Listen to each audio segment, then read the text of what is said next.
Like and subscribe and click the bell icon to get new video updates. Satellite photos show flood damage in Durban, where more than 40,000 South Africans affected. Satellite images released by Maxar Technologies have shown the devastating impact of recent flooding in parts of Durban in southeast South Africa. The flood in the coastal province of KwaZulu Natal on Monday left at least 341 people dead, the government said on Thursday. And the death toll is expected to rise, with scores of people still missing, and more rain predicted over the weekend. The before image shows a satellite image of the refinery, and the second image shows brown water pooling across most of the refinery. Authorities said a total of 40,723 people had been affected. Sihle Zikalala, the premier of the KwaZulu Natal province, said the damage bill would definitely run into billions of rand. He called the floods an unprecedented disaster in the history of our province and perhaps our country. The cost of the damage to Durban and the surrounding eThekwini metropolitan area was estimated at $52 million, $70.3 million, eThekwini Mayor, Mxolosi Kaunda, said.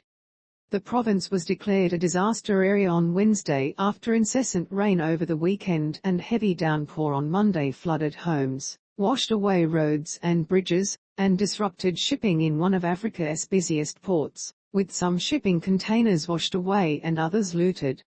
A satellite image shows container yards with strewn shipping containers, after South Africa was hit with devastating floods, in Durban, South Africa, April 14, 2022.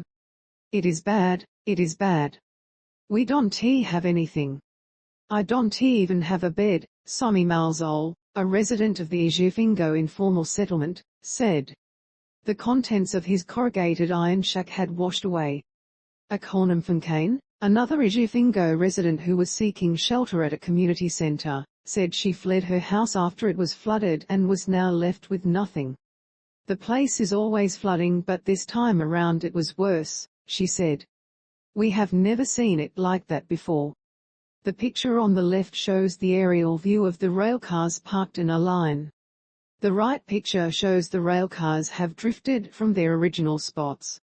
On Thursday, residents in some areas scrambled to get clean water from broken pipes and water tanks after municipal services, including electricity, were impacted. We don't have water, we don't have electricity. It has been tough, said Thabisile Mathumbu, adding that communities were not given advance warning of the heavy rain.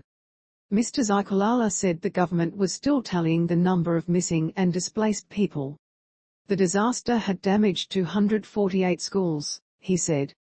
One image shows a satellite image of a container yard off a highway. The second image shows the containers in complete disarray, and multiple vehicles on the highway. Africa's southeastern coast is on the front line of seaborne weather systems that scientists believe are worsening because of global warming. They expect the situation to get far worse in the decades to come. Residents angry over government response. Police had used stun grenades to disperse residents in the Reservoir Hills areas of Durban who were protesting against what they said was a lack of official assistance, according to South African media reports. The South African National Defence Force has deployed troops to assist with rescue and mop-up operations. South African President Cyril Ramaphosa, who visited flood-hit areas on Wednesday, described the disaster as a catastrophe of enormous proportions, adding it was obviously part of climate change.